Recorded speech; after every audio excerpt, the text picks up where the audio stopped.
और आज आपको मैं एक ऐसे अचंभित करने वाले संदेश में ले जाना चाहता हूं जो आज जवानों के जीवन को बदल देंगे। बोलिए प्रभु यीशु मसीह की जय, हालेलुया। और आप यकीन कीजिए कि आज रात आपका जीवन बदल जाएगा।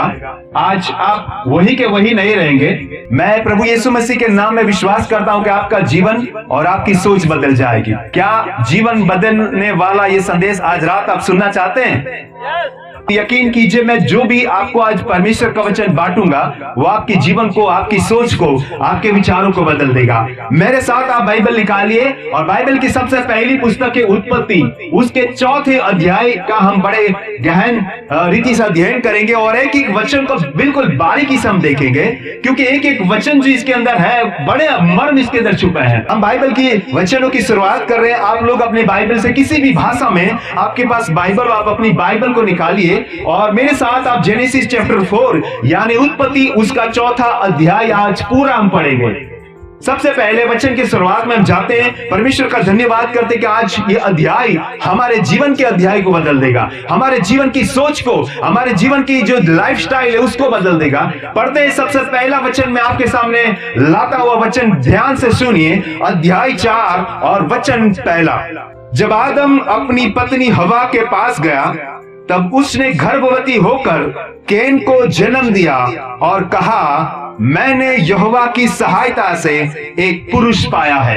परमेश्वर के इस पहले वचन के लिए मैं परमेश्वर का धन्यवाद करता हूं और इस वचन के लिए प्रभु का धन्यवाद करते हुए मैं आपको इस वचन में आगे ले जाना चाहता हूं। मैं वचन की गहराई में आपको सबसे पहले ले जाते हुए बताना चाहता हूं कि यहाँ पर हम देखते हैं कि आदम और हवा इस संसार के सबसे पहला ऐसा जोड़ा था, पहला ऐसा कपल था, पहले ऐसे दंपति था जिसने संयोग किया। पति पत्नी के रूप में उन्होंने संयोग किया। लेकिन बहुत जानकारी मैं आपको देना चाहता हूं, बड़ी खुशी होगी आपको कि उनको एक लड़का पैदा हुआ। आपको जानकर ये बड़ी खुशी होनी चाहिए और होगी कि इस संसार में सबसे पहला जो मनुष्य था, जो स्त्री और पुरुष से संसर्ग से पैदा हुआ था, वो आदम और हवा का पहला संतान कैन था। कैन, ध्यान से सुनिए। मैं आज आपके सामने इतने सारे कैरेक्टर लाना चाहता हूं, इतने सारे चरित्र यहां इस मंच पे लाना चाहता हूं और उस सारे चरित्र को जब मैं बताऊंगा कि इस चरित्र के बारे में परमेश्वर का वचन क्या कहता है, आप बड़े अचंभित हो जाएंगे। बहुत से लोग ऐसे थरथराने लगेंगे कि क्या मेरा जीवन इस तरह का है। मैं कैन के जीवन के बारे में पहले बताना चाहता हूं। जब उसकी माता के कोख से उसका जन्म हुआ, संसार का वह पहला व्यक्ति था जो संपूर्ण रीति से मनुष्य था। आदम के बारे में हम देखते हैं कि परमेश्वर ने उसको मड़ से यानी मिट्टी के कीचड़ से उसको बनाया था, मड़ से बनाया था और परमेश्वर ने उसके नथने के अंदर सांस डाली थी और उसको जीवित प्राणी बनाया था। आदम के अंदर बिल्कुल अलग खासियत थी और हवा को जब परमेश्वर ने आदम की पसली से बनाया तो हवा के अंदर भी बिल्कुल अलग खासियत थी। लेकिन याद रखें, आपकी और मेरी जो बनावट है वो बिल्कुल कैन की तरह थी, क्योंकि कैन पहला आदमी था इस संसार के अंदर जो स्त्री और पुरुष से संसर्ग से बना था। मैं सबसे पहले कैन के पात्र के द्वारा आपकी पहचान करवाना चाहता हूं कि प्यारे भाई और प्यारे बहन, आप लोग कैन की तरह एक संपूर्ण मनुष्य हो। सबसे पहले इस वचन के द्वारा मैं पहचान कराना चाहता हूं आपकी, आप बिल्कुल एक मनुष्य हो कैन की तरह। लेकिन कैन का जो जीवन था वो उसकी शुरुआत से लेकर अंत तक मैं आपको बात करूंगा, बड़ा ही दर्दनाक था। जब उसका बेटा पैदा हुआ हवा को, तो उसने कहा कि मैंने यहोवा की सहायता से एक पुरुष क्या किया है, पाया है। यहाँ पर देखिए, मनुष्य जाति की 3 प्रकार की उसकी जाति होती है। पहली कक्षा होती है पुरुष कक्षा, पुरुष जाति, दूसरी होती है स्त्री जाति और तीसरी होती है खोजा बोलते हैं उसको। आप ध्यान दीजिए, मनुष्य के अंदर 3 प्रकार की जाति होती है। पहला कौन होता है, पुरुष होता है, क्योंकि आदम को परमेश्वर ने पहला पैदा किया इसलिए हम पहले पुरुष का स्थान देते हैं, उसके बाद स्त्री और उसके बाद खोजा होता है। यहाँ पे हवा को कौन पैदा हुआ, पुरुष पैदा हुआ। बड़े ध्यान से मेरे प्यारे जवान भाई में लोग सुनिए कि पुरुष का मतलब होता है ताकत, पुरुष का मतलब होता है द सोर्स ऑफ पावर, यानी शक्ति का सोर्स होता है वो। यहाँ पर जब हवा ने, एक स्त्री ने एक बच्चे को पैदा किया तो वो पुरुष था। यानी आप लोग यहाँ पर अभी जो जवान भाई बहन बैठे हैं, अपने शरीर के अंदर, आपके मन के अंदर, आपके विचारों के अंदर, आपकी सोच के अंदर, आपके ज्ञान के अंदर एक बड़ी ताकत लेके बैठे हैं। आपके पास दुनिया के सभी जाति से सबसे ज्यादा ताकत जवान लोगों के पास होती है। जो बच्चा होता है वो शायद बराबर चल भी नहीं पाता क्योंकि वो कमजोर होता है शारीरिक रीति से, और जो बूढ़ा होता है बेचारे लकड़ी के आधार पे वो चलता है क्योंकि उनके पास शारीरिक शक्ति नहीं होती है। लेकिन जो जवान होता है उसके अंदर बड़ी ताकत होती है। बहुत प्यारे लोग यहाँ पर जवान लोग बैठे हैं मेरे सामने, भाई और बहन इस तरह बैठे हैं। आप लोगों के अंदर ताकत है, बुद्धि क्षमता है, बहुत ही टैलेंट भरा है। परमेश्वर ने आपके अंदर ठूस ठूस के शक्ति भरी है, ठूस ठूस के आपके अंदर टैलेंट भरा है। लेकिन ध्यान दीजिए, मैं कड़ी बात करना चाहता हूं। जब वो लड़का पैदा हुआ हवा को, उन्होंने आदम और हवा ने उसका नाम केन रखा। आपको मालूम है केन का मतलब क्या होता है? आपको जान के बड़ा आश्चर्य होगा कि केन जो पैदा हुआ उसके माँ बाप ने उसका नाम केन रखा। केन का मतलब होता है भाला, बर्छी या तीर। आप ध्यान दीजिए कि एक पहला लड़का इस संसार में आया जो स्त्री और पुरुष के संसर्ग से पैदा हुआ, लेकिन उसका कोई भला नाम नहीं रखा गया, उसका बहुत ही दर्दनाक नाम रखा गया। उसका नाम रखा भाला। मान लीजिए कि और पहले के जमाने के लोग जब शिकार करते थे दूर से भाला फेंकते थे और उस निशान ताकने के कारण वो पशु को वो मारते थे। लेकिन आप देखिए यहाँ पे भाला बताया गया है। भाले का मतलब होता है दर्द देने वाला। आज आप जवान व्यक्ति की तरह, एक पुरुष की तरह यहाँ पर बैठे हैं, आपके अंदर शक्ति समा के बैठे हैं। बहुत अच्छी प्यारे भाई और प्यारे बहन बैठी है जो अच्छी ताकत अपने शरीर में रखते हैं, अच्छी ताकत अपने मन के अंदर रखते हैं, अच्छी ताकत अपनी बुद्धि क्षमता के अंदर रखते हैं। लेकिन अफसोस की बात है उन जवानों के लिए जिनका जीवन दर्द से भरा है।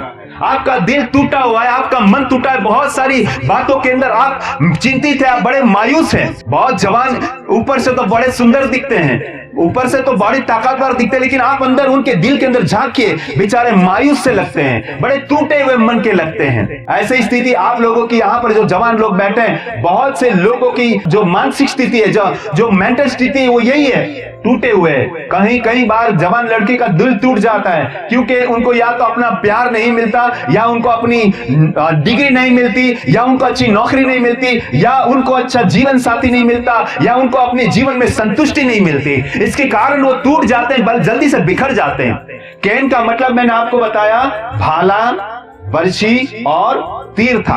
वो भेदने वाला था, वो दर्द देने वाला था। आपके दिल को भी आप टटोलिए, देखिए आप बड़े दर्द से भरे हो। लेकिन परमेश्वर का वचन आपके लिए बड़ी अच्छी बात करता है और कहता है, आप ध्यान से देखिए, बाइबल में बताया गया सबोपदेश उसका 11 अध्याय और 10वें पद के अंदर क्या लिखा है, आप ध्यान से पढ़िए। मैं आपके जीवनों को कुछ टटोलना चाहता हूं। देखिए परमेश्वर का वचन, सबोपदेश जो सबसे ज्ञानी राजा था, उसने बड़ी अच्छी बात करी जवान लोगों के लिए। लिखा है, अपने मन से खेद और अपनी देह से दुख दर कर। जवान व्यक्ति के बारे में दो चीजें लिखी है, पहले तो मन की बात लिखी है, दूसरी बात देह की बात लिखी है। लेकिन दोनों की जो विशेषता दर्शाई है वो विशेषता देखिए, आप चौंक उठेंगे जवान भाई बहन। क्या लिखा है? खुशी की बात नहीं लिखी, आनंद की बात नहीं लिखी। लिखा है कि अपने मन से खेद और अपनी देह से दुख दूर कर, क्योंकि यह लड़कपन और जवानी दोनों क्या है? व्यर्थ है। प्यारे दोस्तों, आपको लगता है कि मैं ये करूंगा वो करूंगा, मेरे पास ये है, मेरे पास टैलेंट है, मेरे पास पावर है, मेरे पास ज्ञान है, मेरे पास बुद्धि है, मेरे पास रूप है, ज्यादा टिकने वाला नहीं है। क्योंकि हम बहुत बार ऐसे हिंदी में कहावत बोलते हैं, 4 दिन की जिंदगी और 2 दिन की जवानी होती है। कब आपकी जवानी ढल जाएगी आपको मालूम नहीं है। आप तो अभी बहुत अच्छे लग रहे हैं, बड़े टैलेंटेड लग रहे हैं, बड़े खूबसूरत लग रहे हैं, लेकिन अंदर से टूटे हुए हैं। ध्यान दीजिए, कैन के बारे में मैं आपको बता रहा हूं, बड़े ध्यान से आपको सुनना होगा। क्यों? कि कैन के जीवन के बाद आप अपने जीवन को देखेंगे। कैन आपके लिए एक मिरर के समान है, एक आईने की तरह है, जो आपके जीवन को बताएगा, आपके जीवन को प्रतिबिंबित करेगा। इसलिए बड़े ध्यान से आपको इस वचन को सुनना है। ध्यान दीजिए, मैं परमेश्वर का और एक वचन बताना चाहता हूँ, भजन संहिता 34 अध्याय और 18 पद। इस वचन के लिए मैं परमेश्वर का धन्यवाद देता हूँ। यदि आप टूटे मन के नहीं होते तो परमेश्वर की आपको जरूरत नहीं पड़ती। हाँ, आप दिल से टूटे हो, मायूस हो, बड़े दर्द आप सह रहे हो, क्या क्या परिस्थिति है वो आप जानते हो, लेकिन ध्यान दीजिए, यदि आप अंदर से टूटे हैं, आपका मन कुछ विचलित है, तो ये वचन आपके लिए आशीष का कारण बन सकता है। क्योंकि वचन कहता है कि यहोवा टूटे मन वालों के समीप रहता है और पीछे हुओं का उद्धार करता है। बोले हालेलुया, यीशु मसीह की, यीशु मसीह की। क्या आप लोग टूटे मन के हैं? ये वचन आपके लिए बड़ी दवाई का काम करेगा। It will be become a medicine. आपके लिए बड़ी दवाई का काम करेगा, क्योंकि आपके जो मन टूटे हुए हैं ना, अंदर से आपको जो बिखर रहे हैं ना, ये वचन आपको बांधेगा, ये वचन आपको चंगा करेगा, ये वचन आपको सामर्थ्य देगा, ये वचन आपके अंदर कुछ उत्साह डालेगा, उमंग डालेगा। क्या टूटे हुए मन वाले भाई और टूटे हुए मन वाली बहन, क्या आप वचन में आगे बढ़ना चाहते हैं? तो हम चलते हैं परमेश्वर के वचन के अंदर, देखते हैं बाइबल के आज चौथे अध्याय, उत्पत्ति के अध्याय को हम आज अध्ययन कर रहे हैं। प्यारे दोस्तों, उस वचन के अंदर हम आगे बढ़ेंगे। अभी उत्पत्ति उसका चौथा अध्याय और दूसरा पद। फिर उसने उसके भाई हाबिल को भी जन्म दिया। हाबिल भेड़ बकरिया का चरवाहा बन गया, परंतु कैन भूमि पर खेती करने वाला किसान बना।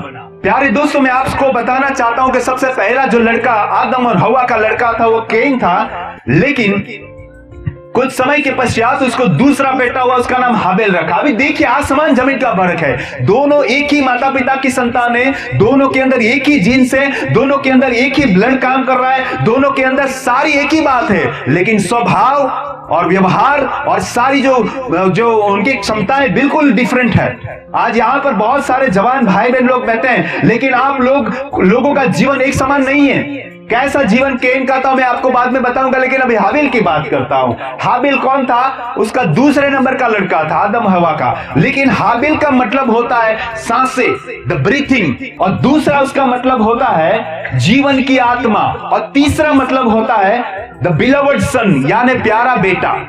आप ध्यान दीजिए, थोड़ा लॉजिक लगाइए। आप पढ़े लिखे लोग हैं, आज के आधुनिक जो बच्चे हैं तो हमसे ज्यादा पढ़े होते हैं। आप ध्यान दीजिए, थोड़ा लॉजिक लगा दीजिए, थोड़ा ज्ञान उसके अंदर तर्क लगा दीजिए कि पहला बच्चा होता है वो सबसे अच्छा होना चाहिए, मतलब वो प्यारा होना चाहिए, क्योंकि इस संसार में सबसे पहला कैन आया, लेकिन वो पहला आया, फिर भी वो इतना चहीता नहीं था। द सेकंड वन था, जो दूसरा नंबर पे हाबिल था, वो जैसे कि सांस थी उनकी, जैसे कि आदम हवा की जान थी, वो जैसे कि वो उनका लाडला बेटा था। You are also very beloved to God. आप भी परमेश्वर के लिए बड़े चहीते हैं। परमेश्वर के लिए एक बार ताली बजा दीजिए, यीशु मसीह के नाम के लिए ताली बजा दीजिए। शैतान चाहता है कि वो आपको कैन के जैसा जीवन दे, लेकिन परमेश्वर चाहता है कि वो आपको हाबिल के जैसा जीवन दे। क्योंकि काइन का जो जीवन था बड़ा दर्दनाक था, क्योंकि उसका नाम ही भाला या बच्ची या तीर था, लेकिन हाबिल जो पैदा हुआ उसका नाम सांसें या जो जीवन की आत्मा या बिलवड सन यानी प्यारा बेटा था। You are very beloved to our Lord Jesus. प्रभु यीशु मसीह को आप बड़े ही प्यारे हो। ध्यान से सुनिए, मैं अच्छी बात भी कर रहा हूं, बुरी बात भी कर रहा हूं, क्योंकि दोनों को साथ में लेके चलेंगे तब हमें भली और कौन सी अच्छी भली बात है उसका हम उस निष्कर्ष पे हम आएंगे। इसलिए दोनों बातों को देखना। यदि मैं आपको अंधेरा नहीं दिखाऊंगा तो उजाले की अहमियत आपको नहीं मालूम पड़ेगी। इसलिए सबसे पहले मैंने कैन के कैरेक्टर को आपके सामने रखा, लेकिन अभी दूसरा जो कैरेक्टर हमारे मंच पे आया उसका नाम है हाबिल। क्या नाम है और उसका मतलब क्या होता है? जोर से बोलिए। सांसें, द ब्रीथिंग। और दूसरा क्या मतलब होता है? जीवन की आत्मा।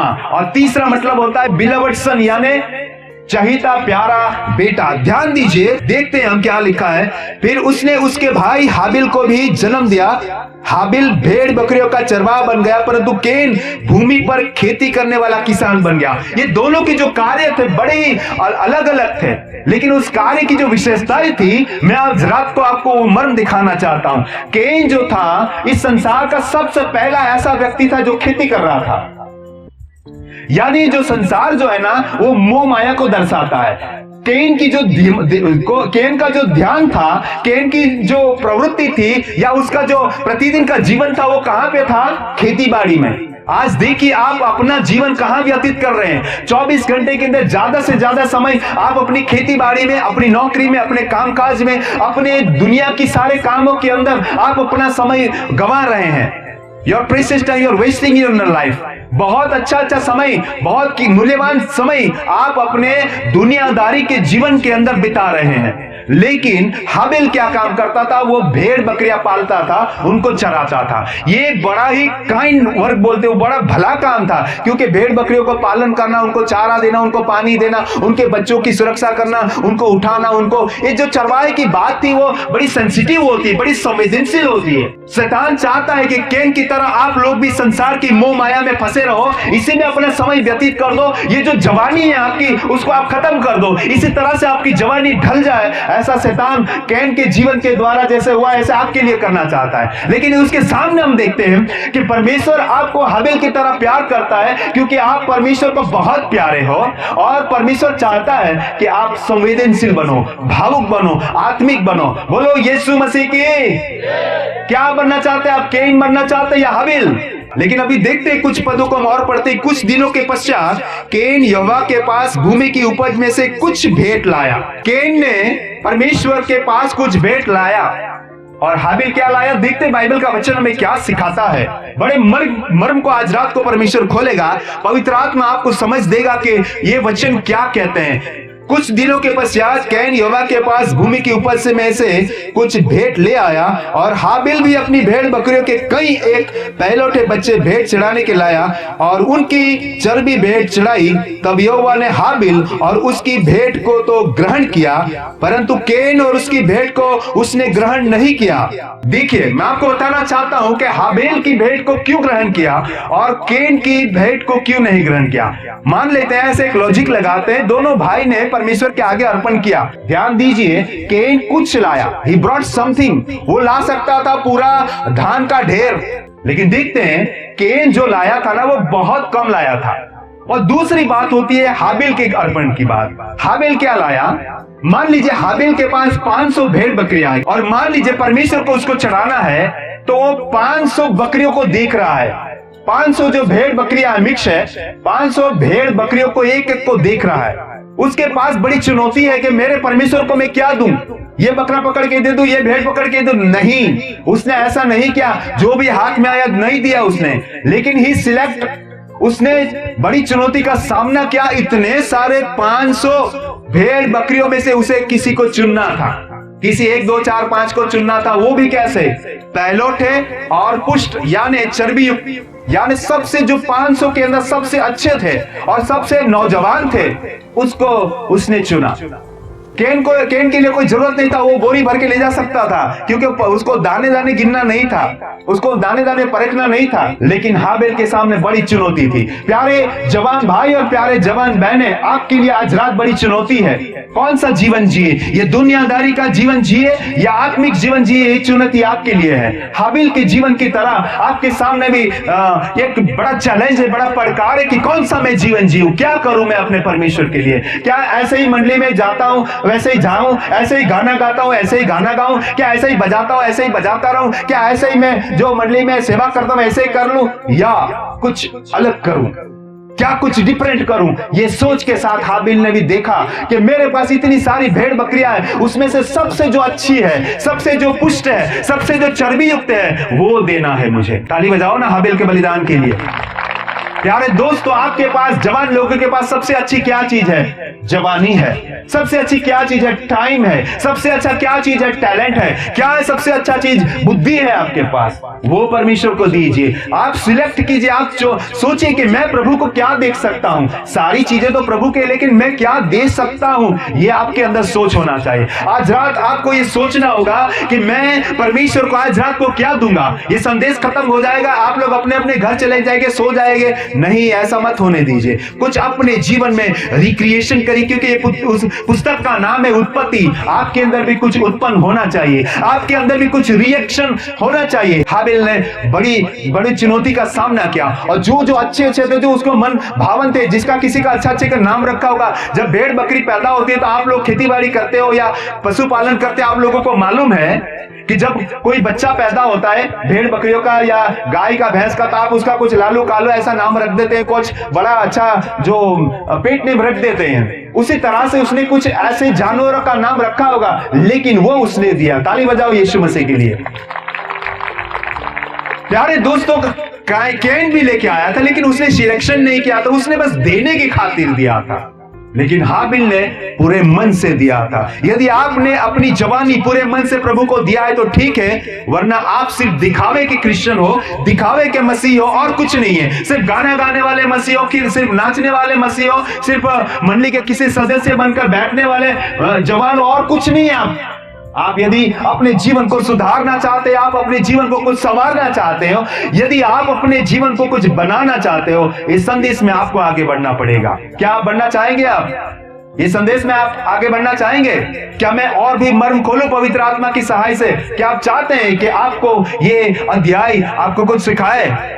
मैं चाहता हूं कि अध्याय जब खत्म होगा, मैं ये भी विश्वास करता हूं कि आज रात आपके जीवन का अध्याय भी बदल जाएगा। जब कोई चैप्टर या अध्याय पन्ना बदलता है तो उस पन्ने को हम बदल देते हैं, किसी किताब के पन्ने को हम पलट देते हैं। उसी तरह से आज रात परमेश्वर आपके जीवन की किताब को पलट देगा। आप अभी दुख और मायूसी के अंदर पड़े, मायूसी यहां पर बैठे हो, लेकिन यह संदेश जब खत्म होगा, परमेश्वर आपको एक बड़ा आनंद और अभिषेक देगा और एक नई किताब परमेश्वर आपके लिए लिखेगा जो आपके जीवन को रोशन करेगा, आपके जीवन को आनंद से भर देगा। हालेलुया।